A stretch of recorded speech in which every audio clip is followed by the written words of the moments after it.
Hello, Straight Talk audience. This is AI Gonzalo Lira, and this is Straight Talk, Cyber Cafe Edition.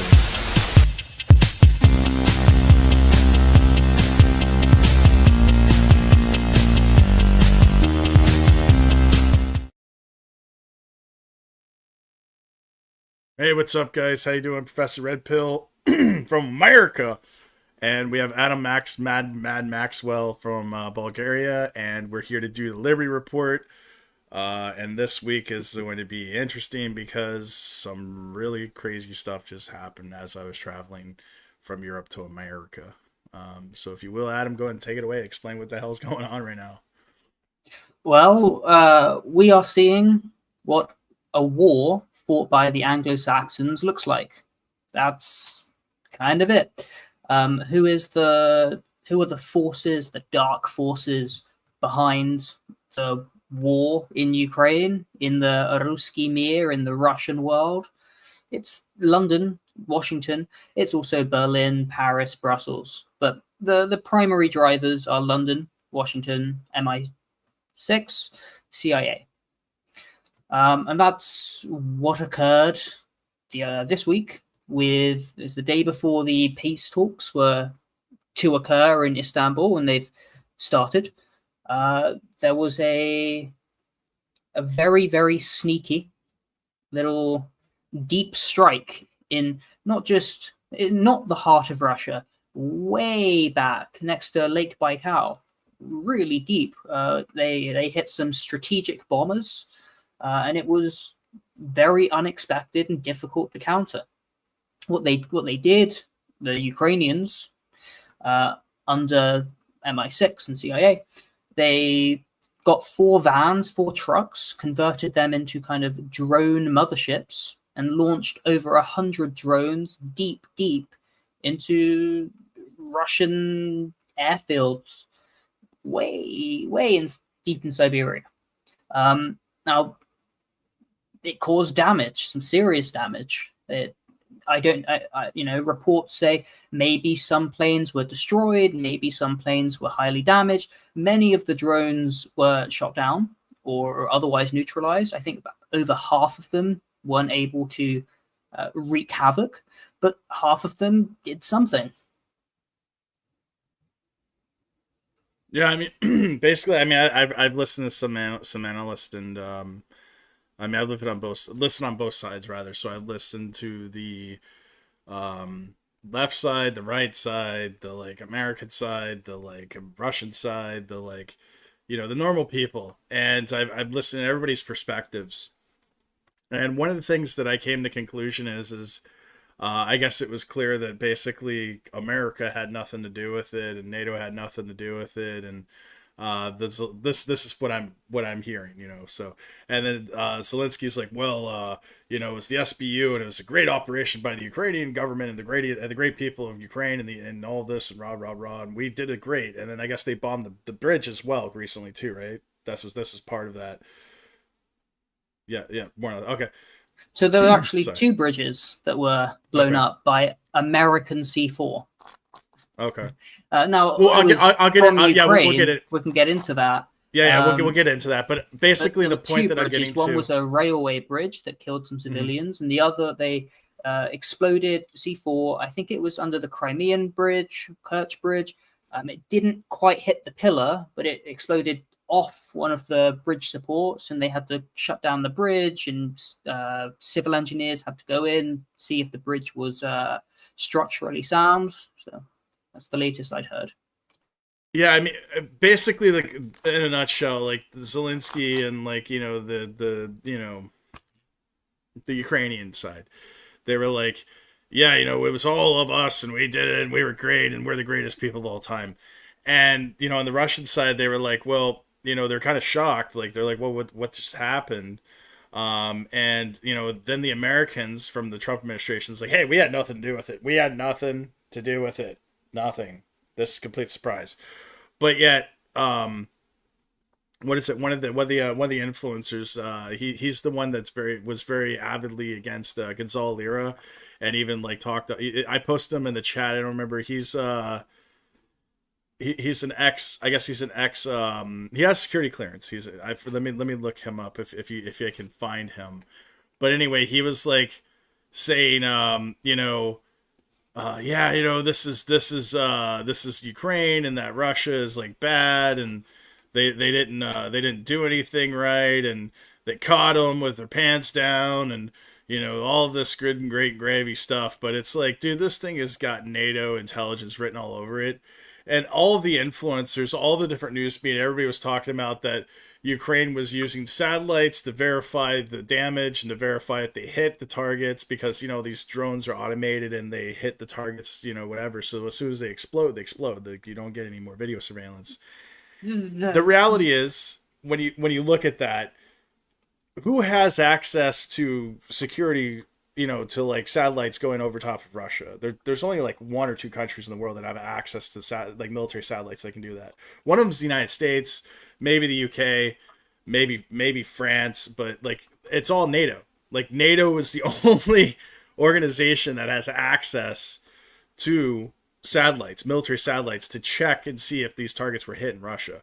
So if America was not informed and NATO was not informed during, before, and after, then how are they verifying through satellite imagery to make sure that they hit targets like almost immediately? You see what I'm saying? That's one thing that I had a question on.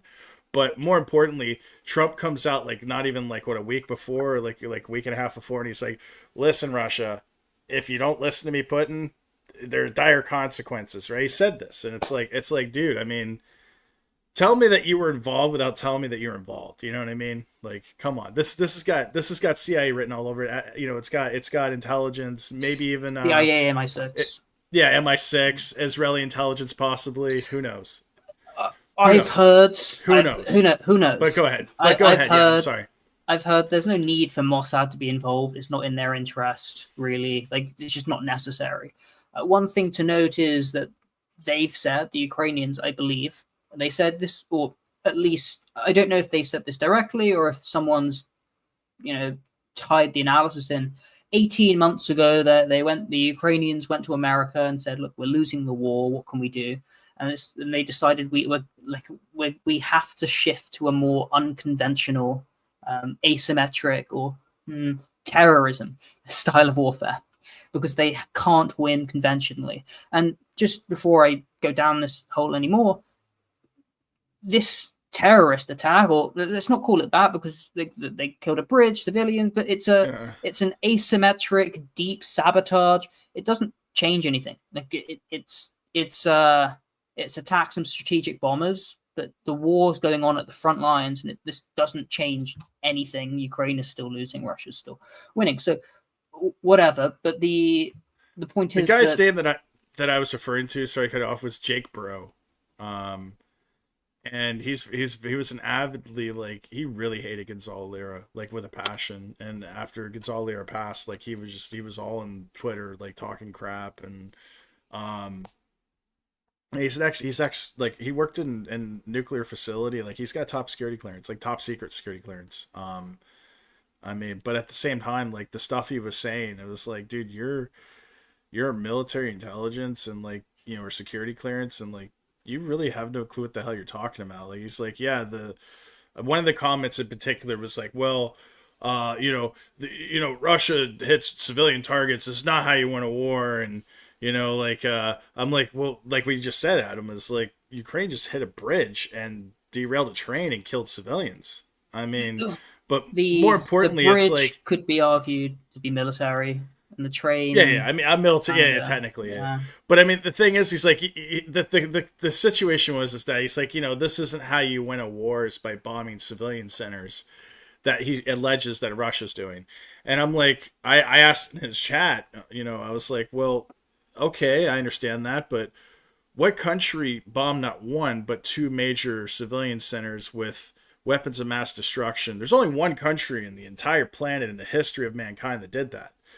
That country's the United States, and they did that to Japan, and towards the end of the World War II, and not even like a couple weeks later, Japan surrendered after they bombed civilian centers and killed massive amounts of casualties, civilian casualties in Japan. Yeah, I mean, I'm not saying that this is humane. I'm an advocate of anti-war. I don't believe in war. I believe in diplomacy. It's what I teach. It's what I studied. You know, but I mean, he's wrong in that regard. Like, he's just bold statements, bold statements. He's trying to say Russia bad, you know, and it's like, dude, I'm not picking a side here. I'm trying to stay as neutral as I can. I'm calling what I see. You know what I mean? And I think, you know, there's obviously, it's a war. There's going to be, you know, there's going to be civilian casualties on both sides and collateral damage. And this is what happens when you have war. I mean, you're hitting military targets. Military targets are generally around civilian centers because civilians have to work on those bases and, you know, and support those bases. So unless they flee from the area, you know, like the war for Berlin, or like, you know, like different, you know, conflicts during World War II, where most civilians had fled before the war, before the military came in. It's just, it is what it is, man. But what anyway, you continue. Sorry. Yeah, I just want to clarify this word terrorism. The reason I said that word in particular is because the main one of the main narratives I've heard within the Western propaganda is, as you said, we've caught Russia with their pants down. This is game changing. Now, at any point, we can strike anywhere deep within Russia, and we want them to be scared and terrified, which I've heard from, you know, who knows? I'm not there. Who knows? But it doesn't seem that's the reaction that I'm understanding of the Russian Federation. So maybe this is game changing. I don't know. But look, Russia is huge. There is enormous procurement for drones. I mean, they're using hundreds every day, thousands every week then. The procurement is domestic. It's from China, overseas. If this attack took 18 months to plan and execute, then for them to build up an arsenal of over 100 drones, it's significant, but it's not, you know, the end of the world. We hear frequently the FSB, the Federal Security Bureau of Russia, arresting Ukrainian-linked saboteurs dozens a week. I don't know much about it, but there's lots of news stories about Russians being recruited by SBU by the telephone. I'm going to give you money, try and throw a Molotov cocktail or something, and they like try and commit arson. They don't get paid and they get caught, and I don't know. It's weird. There are divisions within Russia, though. There are Russian, you know, provocateurs. There are Russian, like, these are Russian citizens that are Russian government. Mm-hmm. Dagestan's got them. A lot of the Northern Caucasus, like there's a lot of people that just do not like the Russian government. Not necessarily put in general, but just they don't want to be part. You know, some want to be part of Russia, some don't. Yeah, it's the central cathedral, the overlords of the Russian Federation, based in Moscow. Well, I've got grievances with them. It's just, but my personal grievances with them are less than in London and Washington and Brussels. Yeah. I don't like. Let's not for any moment consider that Moscow are benevolent. I just think they're not. It's an empire, just like any empire, but yeah. Right. Yeah. The power is. I just find that I find they're kind of pragmatic about it and overt, whereas the West, it's very subversive and malevolent. Like Moscow, how they wield power, sometimes good, sometimes bad. I'm not saying it's neutral. I'm willing to say, yeah, it's probably leans toward the bad. But my personal understanding of how the world works is they are nowhere near as bad. And, you know, one really somber way to look at this is if you listen to like the USSR anthem. It says, you know, Russia, Ukraine, Belarus, all these Soviet republics, we're united together, friendship forever. We've fought off the invaders. We're going to be strong and united forever. And it's like, okay, kind of sweet. USSR collapses, NATO moves in, and what happens? A war that's killed over 1 million people, destroyed the lives of tens of millions of people. The entire world is in flames as a result of NATO provocation. And look, USSR was a terrible place to be, especially in the beginning. Towards the end, who knows? But I'm no fan of the Soviet communism. However, by the West moving in, subverting the Ukraine and turning it against Moscow, it's like evidently for Ukrainians, who is the better overlord? They're both overlords, but is it London, Washington who say we're going to fight to the last Ukrainian and destroying the nation? Or is it Moscow who are like, back in 2014, look, you can sign a deal with Russia, you can sign a deal with the European Union, but if you sign a deal with the European Union, you're going to lose out on all these benefits that we're giving for you.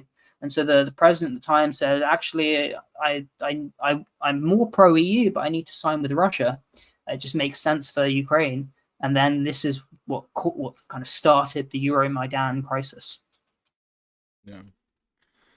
It's really comes, I think it's just, I've said it before, I think it's the bankers' war, and you have the Western bankers versus the Eastern bankers, and it's about trade, really, at the end of the day. Trade and oil, gas, energy, and it's just, the Western side is like, well, we want to take control of these oil markets and these gas markets, and the bankers are funding for like BlackRock and all these different, the usual suspects. And Russia's like, well, technically this is part of this is Russian influence, and this is part of Russia. These are Russian speakers. These are, Russian ethnic people, or ethnically Russian people. We've already been here. We've already developed the economy. We've developed the infrastructure, the pipelines. It's like we have more of a stake here. And it's like they're just fighting over this small little piece of land in Europe. I mean, it's not just small. I mean, it's a huge area. Huge country. Yeah. But, Now it's getting bigger. It's engulfing a whole entire 2 continents now, and I'm not necessarily saying it's spreading well, because you have Asia and then you have the European continent. So yeah, it's basically 2 continents now, because they've hit targets in Asia now. So now it's expanded, and just like the Gaza conflict that has expanded, like I said it would. We were like, they were like, oh no, it's just going to be Gaza and Israel. It's like no, this will expand. Now Russia, NATO, and Israel, and like Iran, and all these other countries. Now India and Pakistan, we covered previously in a previous podcast.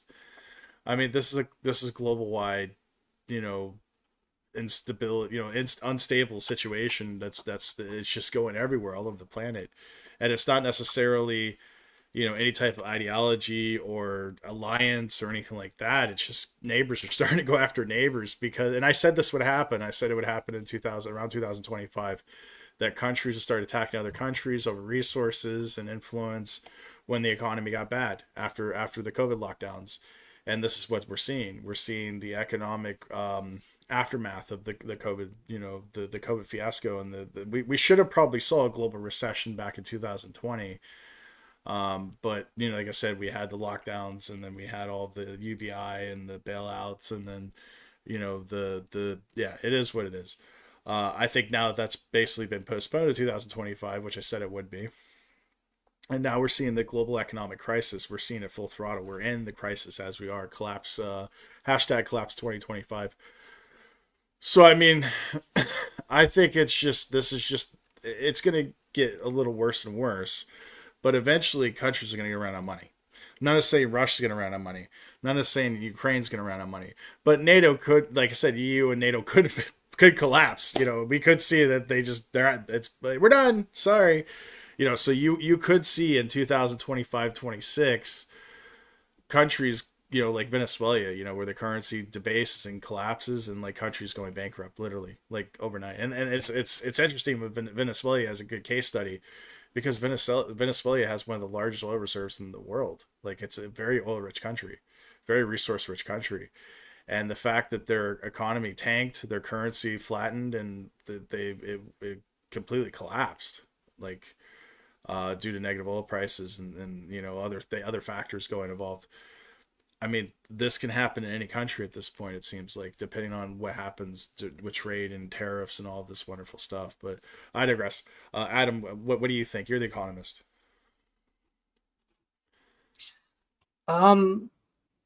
The Russian war with Sweden, 1700, lasted until 1721, 21 years. World War One and Two were relatively quite short, 4, 5, 6 years. I've been saying, in line with many of the analysts, I think the war should be decisively won this year by Russia, but it could not. Importantly, the Russian Federation, the leadership, they've never put a timeline on this. They said we can keep fighting. They're winning. Not only are they winning, Ukraine is running out of manpower. The Ukrainians are dying at just an unsustainable rate of attrition. But and the Russians are recruiting. Define winning, though. So, did you read the Russian proposals issued at Istanbul? Yeah. Right. Well, that is what Russia's fighting for. Okay. Those are their terms, and you can compromise. You can come to a peace deal, maybe. I mean, they've got hard lines, and then they've got what they will, and what they've put forward, I think, is the minimum and very reasonable. You recognize our territories. Ukraine's going to be neutral. No NATO. No Ukraine nuclear. Limit the size of the Ukrainian armed forces. No neo-Nazism. Rights for Russian speakers. And a few more. 12 points. 12 points. That's it. And if they say no, okay, well, we can keep going. We can take Odessa, Mykolaiv, Dnepropetrovsk, Sumy, Kharkiv. We can keep going. I don't think that Russia can be defeated via attrition warfare. This is what Russia is known for. They kind of invented, so I've heard, this style of warfare, attrition warfare. They're just not to be beaten. This is why I put Napoleon Bonaparte. I put Zelensky in like a Napoleon Bonaparte type avatar, like what is a cosplay, as a metaphor. It's like, hey man, you got him. You got Moscow or whatever, like Napoleon did, where he invaded Moscow. But you got him, sneak attack. Congratulations. But Russia, like you said, basically, So what is it? What is it? So. Russian victory, you can have, they take over all of Ukraine, but I don't think they even want to do that. But maybe they take all of Novorossiya connecting to Transnistria. That seems like a decisive Russian victory. Kharkiv, Odessa. If they get those, I mean, that's Ukraine is finished as a nation state. It still survives as a rump, agrarian, backwater, destroyed country of Europe, but it's no longer geostrategically significant. Yeah, I agree. But importantly, Russia have said we're not interested in Korea. We're not interested in a ceasefire, a truce that doesn't address the fundamental root causes of this conflict, and that's what their draft, as of June 1st, 2025, proposals of the Russian Federation on the settlement of the Ukrainian crisis. Mm-hmm. And it seems very reasonable to me. Yeah, I mean, it's... just one final point on this. If you study the facts, I believe it is you cannot deny Russia had a greater justification to start this war than the British did to declare war on Germany in 1939. That's it. Yeah, I mean, this is one of the main things that I'm hearing from commenters and influencers and media is that no, never has Russia been attacked in this since Barbarossa and World War II, and it's like, I mean, technically, is it true? I mean, from your analysis, I'm not a military guy per se, but no, it's just true. Mother Russia hasn't been attacked since Barbarossa. Barbarossa was on another scale. Yeah, of course. But that's what I'm asking. It's like it's a scale like this. Is that a good analogy? Because I think Barbarossa was quite more significant in scale and scope. Much more significant in many ways. I don't think this is an existential crisis to Russia. But like, what the when Boris Johnson went to Kiev in 2022, 3 years ago now, and he said, "You cannot sign this deal. We're going to Operation Barbarossa. We're going to beat the Russians. We've been training you for years." All of this. That's what they were hoping for. We're going to drive all the way through to Crimea. We're going to recapture it. And then we're going to sanction Russia, and the Russian Federation itself is going to collapse. We're going to strategically defeat Russia, overthrow Putin. This was what they were hoping for, and Russia absorbed that. And there were mistakes along the way, and but they absorbed that, and they've been getting better and better and better and improving, and like to the point that this is what I'm saying. 18 months ago, they launched their counteroffensive, although I always thought it was an offensive, and I think they captured 2 villages, Ukraine, and so okay, well, this isn't working. We need to shift tactics, and this is when they've been using drones. So going back to I used the word terrorism. Them hitting a bridge, it's dual use, it's military, it's a legitimate target.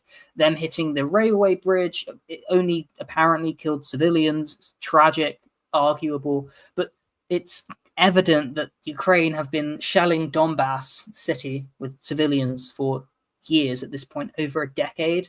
Yeah. The drones that they have been launching into Russia, hundreds of them, over 1,000. Many of them are just aimed at high-rise buildings. They just whatever you can hit. Whereas Russia, as far as I know, I don't have the data, I don't have the sources, but what I'm hearing, when they hit Kiev the week before, maybe 2 weeks ago, they hit industrial sites, including drone manufacturing plants. Now, allegedly, I've not heard anyone that I find credible saying otherwise. But, who knows? No one knows. Professor and I don't have geostationary satellites on top of Kharkiv. So I have to take my information from the best sources I find credible, and they're not always right. But yeah, it's asymmetric, because Ukraine cannot beat Russia in terms of manpower, in terms of weaponry, in terms of ammunition, in terms of money. And this is going back. Ukraine is only in this fight because they have the backing of NATO. Right. And America has stepped aside. They haven't stepped back. They're still funding them. They're still sending weapons, but they've kind of stepped aside. The Europeans, they're still going as hard as they can, but in the absence of America, they don't have the cards. So they've launched this attack against Russia. It was significant, but also not. Like, what does this really change? Nothing. Not much. Just means that Russia's got to go ahead and rebuild some newer, better planes, and it gives them an excuse now. Like, okay, well, it's time to build some more supersonics and some more drones and some more nuclear subs, and weren't even being used. Their strategic like reserve. It really looked like, because like I said, generally, like, Russia, I imagine Russia's got like the second largest air force next to the United States. So from what I understand, as far as scale and scope of planes, and the reality is that a lot of it looked like surplus equipment that was just basically sitting out of hangar because they didn't have anywhere to store it, because it was either being used, repaired, or otherwise deactivated. We have like the United States has we have actually like a plane graveyard in the southern Midwest, the upper mid. It's in the. It's not in the Southwest? Yeah. It's in the Southwest. Yeah, it's in like high desert, so there's not a lot of like wind or rain. Maybe Arizona is very good. It's something like that. New Mexico, Arizona. It's kind of like there's just no wind. There's literally no real wind. There's no real dust or anything. And they just sit out in the open, and they go and they pull parts from it if they need something. And there are a lot of the planes there that are decommissioned, but like within like a couple of days, they can get them operational and in action if they needed to. And I imagine this is the same thing with Russia, these targets, because I mean, think about it. If they're hard targets, like if these are like if this is their like serious like equipment, it's not going to just be that easily to take, for a drone or something to take it out. You know what I mean? There was a picture, there was a video, there was like tires or half tires all along the wing of one. Yeah, and that's what's funny about this Jake guy that was like, oh, you see the tires? It looks like they were using that for anti drone activity. It's like, dude, they do that in America too. They put tires on top of the airplanes to keep them. I don't know why they do it. There's a reason for it. I'm not in that. I do know that they do put tires on top of planes. But let me see. DC 2004 just commented. Before you continue, sorry. I mean, Air Force is pretty much useless against modern air defenses. Even the recent Indian-Pak conflict showed that unmanned drones are the future. Yeah, obviously, yes.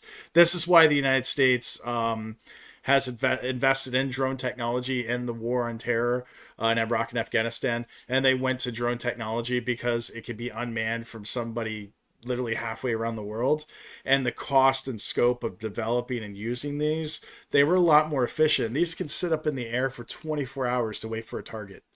So like it was something like that. Like it's like I think because anyway, the reality is they could sit up in the air for quite a period of time. I think 24, sometimes some even longer. Aren't they? But these are the large like MK Reaper drones. Oh yeah, these are the large. These are the what do they call them? I forget the name. They might be Raptors or something, but.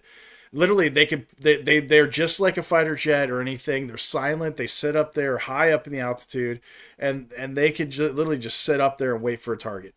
Do patrols, do intelligence, surveillance, whatever. Reaper, I think they're like over $30 million though. Whereas these drones that were used by Ukraine, like they're a lot cheaper. 6,000. These were kamikaze drones. These were particularly designed and used for specific tasks which they were used for. They're some of them are hundreds, but I think that the reports I've heard of the drones that were just used by Ukraine are about $6,000. Who knows? And this is the thing about drones. This is why, like in America and other countries, they're trying to put such strict regulations and things in them because you can see how easily you can use these things for terror. Basically, what Ukraine did. Any civilian with $50,000 can really mess some stuff up pretty bad if they know what they're doing.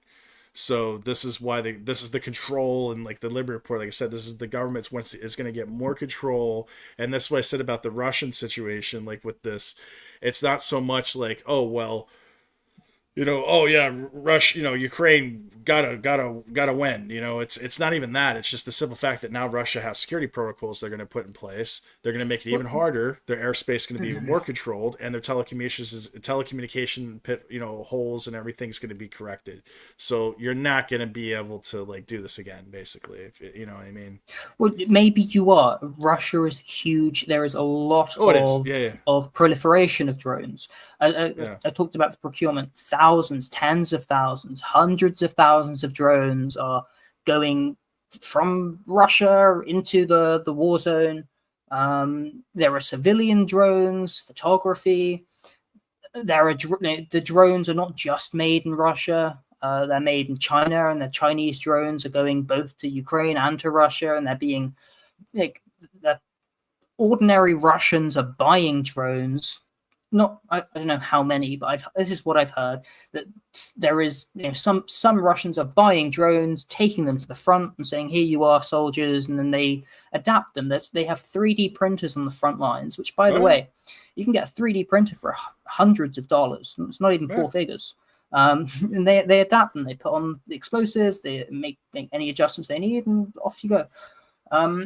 Liberty Report, if you want to get into drones, so I've heard, I've got a friend that's quite into it. You want to first start off on a simulator with a joystick on your computer, play around with that for a few hours until you don't crash, and then get an FPV drone, which has like I know somebody, the one, So that's how you do it. Those are fun. And hundreds of dollars. Yeah. I mean, I bought a little drone the other year, and I was just testing it out, and it just flew away. What? I had to go run and chase it. I couldn't find it. I was devastated. I haven't, but there was like $100 for this drone. It's accessible, and it's phenomenal photography. before the government's regulated out of existence. And Yeah. if you want to, if you ever need to fight the government, hypothetically, it's probably useful to have these skills, especially if you've grown up in video games. Yeah. I mean, they're good for like bird watching and for like family outings and stuff. They're loud, family outings, just like aerial shots. You're doing something cool. You can make your drone like follow you as you're like driving in the car. It's something as simple as that. I'd just like to comment on what DC said about that. An Air Force, the one before that, Air Force is pretty much useless against modern air defenses. It's not strictly true. I mean, like the B-52 stealth bomber, the latest MiGs, the F-22, they're fast. They do a lot of things. They're not drones, and they're not maybe the best at shooting down drones. They can do that. I don't know if that's the best use case, the dogfighting, but these are amazing vehicles and very talented pilots. Super cool technology. I don't want to dismiss how amazing fighter jets are, because drones do what they do best. And the United States, allegedly, according to aviation.com, has about 13,300 military aircrafts, and Russia, I don't know where this is, but Russia 4,250, China 3,300, India, South Korea, Japan, Pakistan, Egypt, Turkey, France. This is of 3 months ago. Yeah, I mean, the other thing too is DC was talking about. He said that Ukrainians use a lot of Chinese drones, which I guess is true. But he also brought up a really interesting point. I said, so basically more state control, as we were talking about, Liberty Report, that, basically is, the state is, whenever things are new, whenever they're hip and they're awesome, the state wants to come in and regulate, because they're afraid, they're afraid of their citizens. That's the reality. And they rule through fear, and attrition, I guess, is what you had mentioned as before. So basically more state control. I doubt drones will be manned by humans for long as AI will take over, probably. And that's very true. There was a debate whether the drones that were launched from the motherships, from the vans, were they done by AI or human? Now, we don't know. I think you said maybe it was AI or automated or set up. We don't know. Like I'm not sure. A level of intelligence was involved, but it could have been a psyop, if anything. I don't know. I don't want to get too far into that. They definitely have AI like systems as assistants, HUD and solutions. But I'm not sure AI if it's and like totally autonomous. Yeah, it's artificial. There's artificial intelligence. I think that's the name of it's a Chinese made drone. DJI. Sorry, I'm retarded, sorry. But yeah, it has AI built in to where you could take off from a spot, go out, and then come back and land in the same spot. Yeah, this is what I said.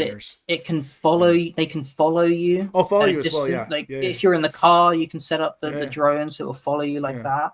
It's like on my camera. Good for cinematography, definitely. Yeah. Yeah. On my camera, I can take a picture of a tree, and it will say greenery, and it will adapt the settings for greenery. Is that autonomous? No, I still have to take the photo, but it will say to me, hey, if you move it like this, that's the best shot. And I've adjusted it for the right settings. I'm like, very cool. Thank you. I mean, like, even if like each one comes with your personal assistant, like an Indian or something that you could call and be like, hey, like I need my drone to do. Oh, no problem. I will take care of it. very affordably too, probably. I don't know. Yeah, so I mean, DC 2004, I love this guy. So he also comments F-35s and F-22s can't go against Russian S-400s and S-500s. So a single $1 million missile will probably take out $100+ million aircraft. USA can't afford losing fighter jets. I mean, what did we see? Because they have the F-16s now in Ukraine. Are they getting taken out? Yeah, I think. Yeah.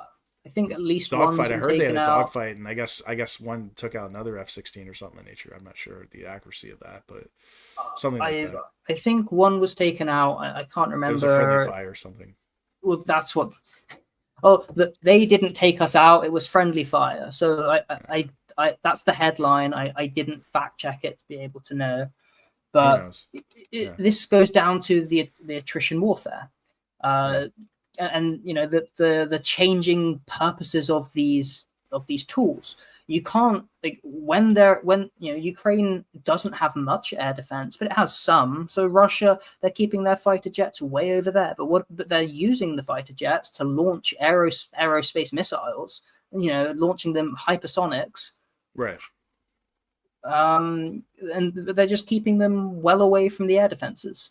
And then, as we saw with Iran and Israel, what you want to do is you want to launch drones, like launch like 1,000 drones in a day, just slow drones, fast drones, drone swarm, then your missiles, and then you can send in the fighter jets. And by this point, you know, there's only so much air defense munitions that you can set up. And especially, you know, when the drones go and the air defenses deploy, you figure out where they are and you send the next wave to go after the air defenses.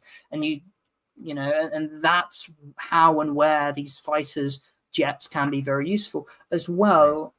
They can be deployed in jurisdictions where they don't have these sophisticated air defenses.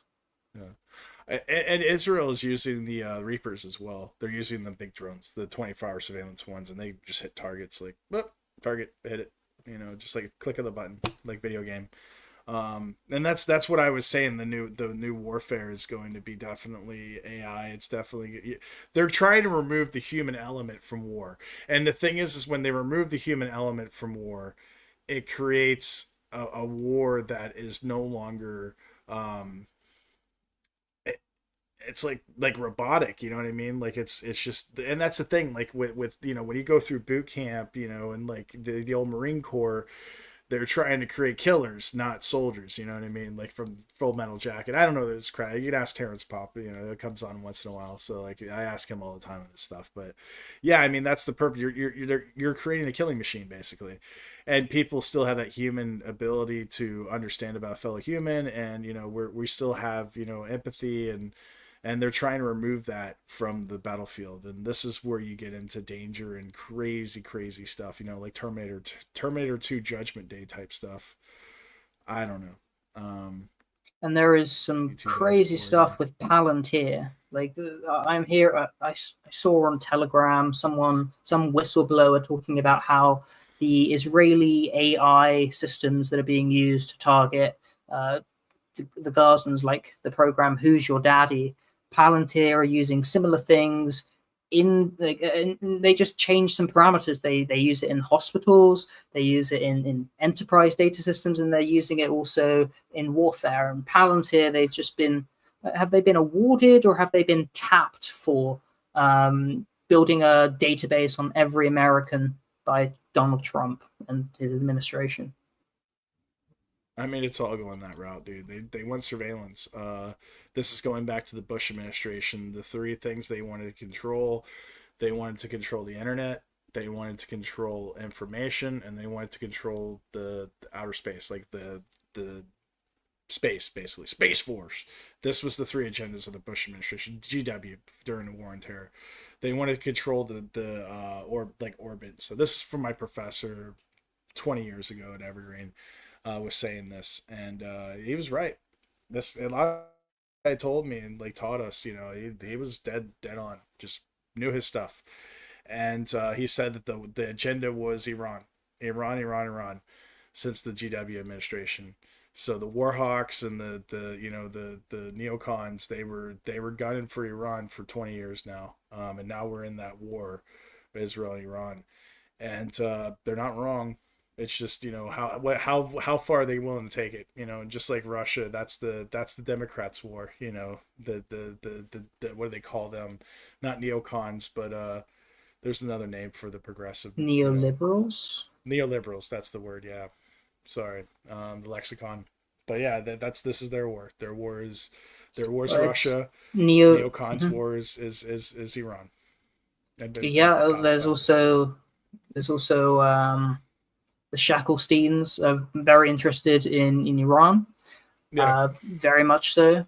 as you say, bankers' wars, and the Bankers' wars too, yeah. one in Ukraine. I'm not sure if, obviously, to some extent, the state of Shekels, Steam, have some interest in this war and have been pushing for it. But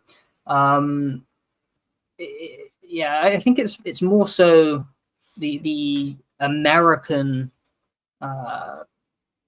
Americans, especially of that ethnicity, kind of people from that area 50 years ago, like Victoria Nuland, and the descendants of the Frankfurt School, both ideological and ancestral. So to the point that this war against Russia is, to some extent, an ancestral hatred. This is why you say there is an individual who has security clearance, which, if it's a top security clearance, that's significant. But I hear everyone has security clearances. So why are they so deranged? There's different levels. But like the Jack Bro guy or whatever, he obviously had a top secret security clearance because he worked in nuclear facilities. So he yeah. But I just don't think he knows what he's talking about. Why are they so irrational and deranged? It's ideology. And Victoria Nuland, everyone at Columbia, except for maybe Sachs, is it's ideological, ancestral. It's not pragmatic. They say. So you at the beginning of the episode, you talked about how Trump said America had nothing to do with it. Maybe Trump had nothing to do with it, but we know it's not the SBU. We know it's NATO, and it's the Warhawks. And who was the organized minority of the organized minority here? It's MI6 and CIA. Now, CIA, they have license to kill. They were given orders. We want to strategically defeat Russia. Those orders have never been rescinded. The CIA is allowed to lie to the US government, to lie until and unless Trump makes an explicit, direct reverse those orders. They keep going, and there's no roadblocks. And there's no accountability, because this is the purpose, this is the raison d'etre of the CIA, of MI6. This is what they do. This is why they exist. So America had nothing to do with it. Bullshit. Who bombed the peace deal? It's NATO. It's CIA. It's MI6. It is the bankers, the military-industrial complex, and the bankers, the military-industrial complex, CIA. It's all hand in hand. It's just the organized minority of the organized minority of the ruling class of these countries that are trying everything to keep this war going, to escalate and cause mayhem. Baker's War. So DC 2004 brings up a really excellent point, similar to what we just got into. He said plant, am I pronouncing? You can read that too, right? Palantir. Okay. Palantir. Sorry. I'm terrible with It's a CIA cutout. From 2001 to 2008, their only client was the CIA. So this is what we talk about, corporate fascism. Are they a private company? Yeah, we've been talking about. No, they're a corporation. They're with government contracts. It's the government in all but name only. It's the government. That's it. Black, yeah. Mm-hmm. I think is it Thiel behind Palantir? Peter Thiel of the PayPal mafia. Sounds like that. Yeah, sounds about right. Yeah. I'm not sure on that. This is the first time I'm actually hearing about this. They're huge. I mean, they sponsor a lot of like government events. They're huge. Wow. Palantir. Yeah. I mean, I do know, like I said, we've covered 14th Amendment quite extensively in the United States, and this is when the United States went from an actual republic democracy into a basically fascist corporate shithole, like, corporationism. And this is what opened the floodgates for what we have today, BlackRock and all of these NGOs and different types of government. Like they're private in name only, basically, but yeah, they're basically, it's basically corporate fascism. That's all it is at the end of the day. And the 14th Amendment is what allows it. And they use none of the guys that, hey, DEI and everybody else, you get your rights and freedoms and all of this wonderful stuff. And it's like, oh, that's great. I get my gimme dats, And it's like, no, the reality is that like, you know, like, I hate to go back to my professor at Evergreen, you know, but like, yeah, it's just literally the Constitution was written that all white men with property from Europe were created equal. Everybody else was either a non-citizen, non-resident, savage, you know, whatever, you know, anything under the sun. So when the 14th Amendment was passed, and I don't even think it was ratified, but it is what it is. It was basically rewriting the Constitution because, you know, white men with money and bankers, you know, basically they're the elite, you know, it's the club and you ain't in it. So, you know, all the 14th Amendment did was galvanize. There you go. The populist delusion. Very good. Very good book. Yeah. Yeah, That's all it is. Highly recommend. Yeah. That's all it is in a nutshell, is that basically the government is it's liars in chief, you know, thieves and you know, and it is what it is. And it's who you know, it's the contacts, a lot of these family lineage as well, like, so who your family is, where they come from, what school you went to, what neighborhood you grew up in. It's a mafia, to say it the least. And it's no different than Rome was, you know. Rome was similar in fashion in a lot of ways. So it's just history repeating itself. So the thing is what happens. We have civil wars, we have protests, we have revolutions. This is what may end up coming, and we're seeing this around the world right now. You know what I mean? People are just getting fed the fuck up, and they're rising up, you know. And these wars are going to continue, you know, and countries are going to start going to war against other countries, you know, because it's like, hey, it doesn't benefit you. No, never does. They've done studies like 20 years long where they look at the will of the people. Here's what people vote for. Here's what they want, and they look at the 20,000 laws that were passed in the USA, and there's no correlation whatsoever. Maybe even an opposite of correlation. Yeah, this is what we want. Well, fuck you. It's it's a big club. You ain't in it, and there's no such thing as the will of the people, because as soon as someone Oh, I lost Adam. Wait for him to come back, man. Right in the middle of a good topic, man. Sorry, guys. Maybe his internet got cut. He's coming back. Adam back to stage. Sorry, brother. What happened? Government cut you off, man. We're guys. Celebrity report, man. The CIA is after us, man. BlackRock. Everyone's coming after us, man. Adam got cut, man. Anyway, as soon as someone claims the will of the will of a man, he's taken that away, and now he's imposing his own will. And you have managerialism, you have bureaucracy, you just have elite theory. They're not acting in your interests. Exactly. And why are they doing it? Because inflation benefits them. They have, you have not, and it's not a fair system. And the system is unfair not because it's capitalistic, but because it's not capitalistic. If it was, look, you work, you make your money, honest, work hard, the harder you work, the better, or even with some nepotism, even with some inefficiency, whatever. But the problem is, it's not capitalism, because you have a central bank. And there's a famous quote by Lenin, which is, to establish a central bank is 90% of the way to communism.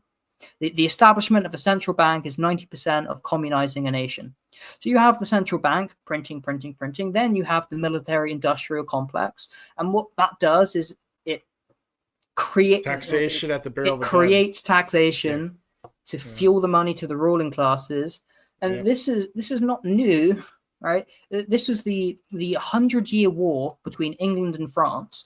England had a lot of territory in France at the beginning. They said, we're just going to go to war. They taxed the shit out of England, so much poverty. But the ruling classes, they made a killing. Now, by the end of the war, England had lost all of its territory on the mainland, on Europe, lost all of it. But they made a killing out of the tax revenues, and then they wasted it because it's all folly. It's not capitalism, or what's going on today. I don't know. Like, there are people who do support this war because they're in the matrix and liberals, and they're not smart people. They're what is it? Useful idiots. Definitely. Joe Blow is the one guy that I was talking about. He's definitely one of them. Propagandists, Well, there's propagandists, and then there's just people who are caught up in the menticide. That their minds are swept away in this systematic brainwashing. Yeah. the systematic destruction of independent thought is meant to say. Vasquez being one of them, and Johnny FD, definitely. And they were grifting. They were like trying to grift off of it too. So maybe they believed it, maybe they didn't. Maybe they just wanted to make money. Who knows? So prices go up for you. Inflation. Your wages are suppressed. Here's a graph. This is immigration. This is house prices. Oh look, they're 1-to-1 correlated. Why do the elites like mass immigration? Because it reduces corporate costs. That's it. Lower wages. That's it. In the UK, there was a shift in ideology and a shift in narrative, and it proved it's not about even the DEI. They just want lower costs for the corporations. Yeah, that's all it is. Yeah. There's ideology.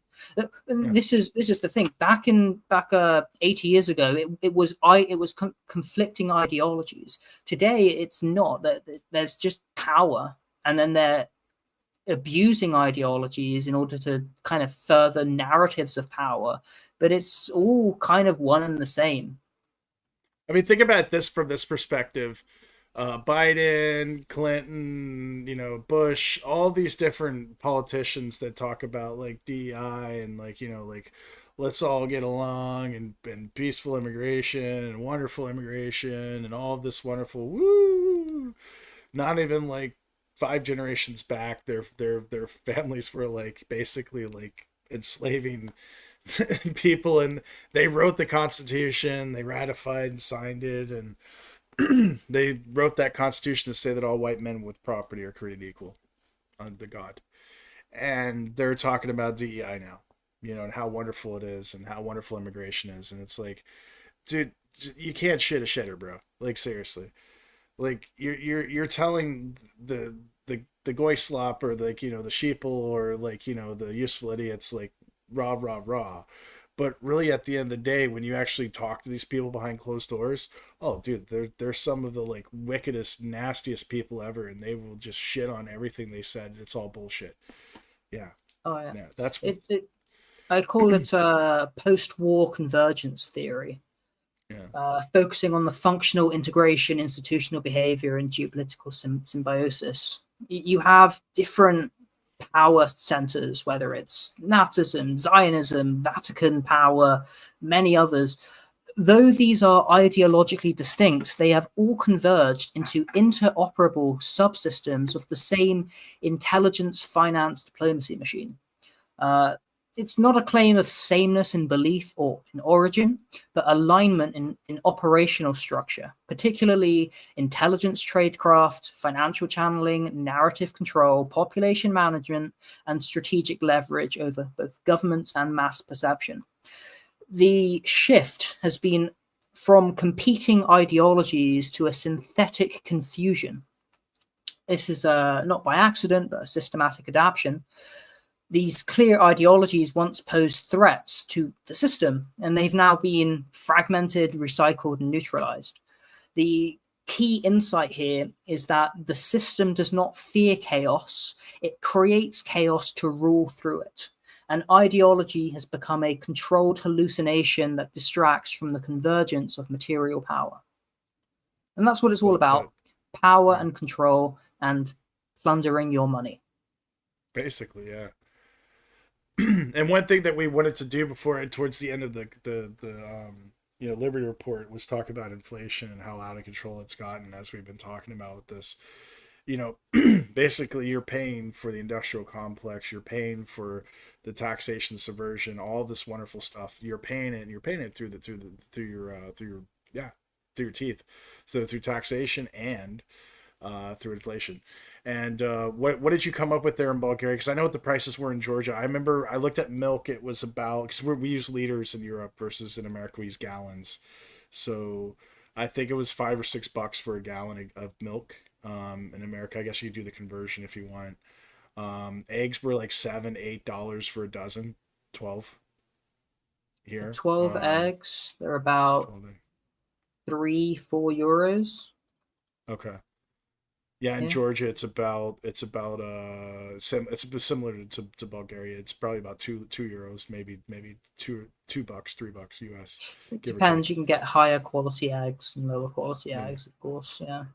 yeah. So literally, it's showing that the prices in America are literally double, if not triple, what they are in Bulgaria and Georgia. Our prices, I think, are very similar in Georgia. We've done a price comparison before, and they were pretty close.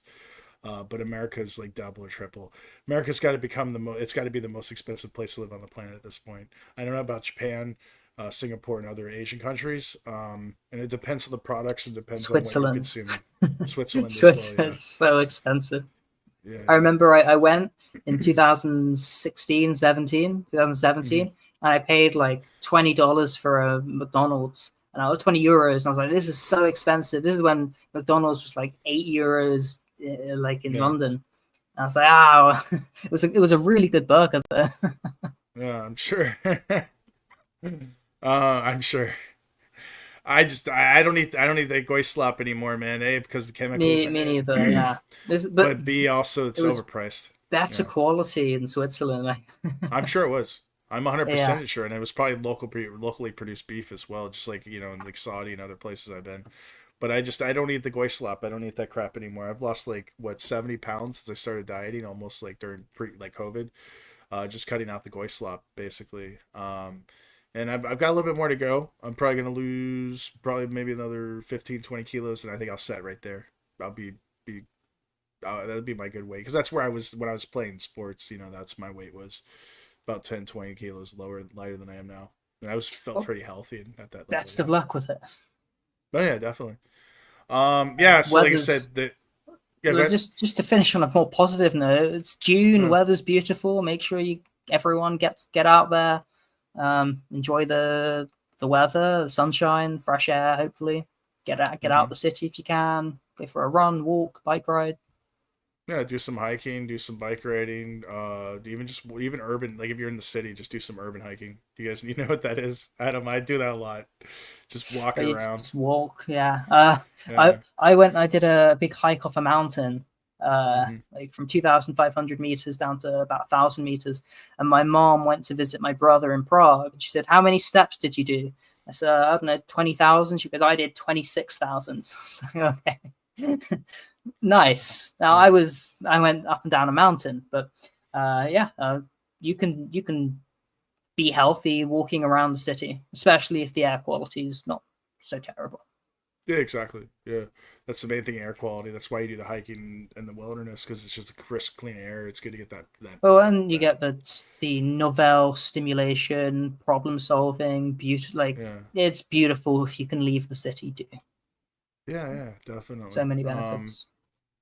Yeah, so we'll close with that. I think we covered everything that was going on in recent events since our last podcast, and wanted to talk about inflation a little bit. But yeah, I think this war is definitely it's contributing to the overall inflation, tariffs and things like that. Because it's usually it's all one the same usually a lot of times. Yeah. And so just going back to one theme that's came up a few times, when will this war end? I think when the West runs out of money, like basically. Yeah. that's it. I think Russia could keep it going for a decade if they needed to. Hopefully not. They've already been going. They've been going 14 years, 15 years now already. So what's another decade? Yeah. Yeah, I'm hoping it ends sooner than later because it's just tragic, and that's why the peace negotiations. I have no confidence that they're going to have anything productive, but ideally sign on the dotted line. It's the best thing for I believe Ukraine to do. Sign the dotted line, end the conflict. I think it's a very fair and reasonable settlement. They don't. Zelensky said, "Oh, this is so terrible." Yeah. But I mean, yeah, I'm tired of giving predictions because like I feel like Gerald Celente here, where I keep saying it's the economy's going to crash and it's going to crash, and it's like the economy is crashing in real time right now partially because of this war and partially because of incompetence and leadership. But I'm tired of saying that it'll end today, it'll end this summer, and blah blah blah.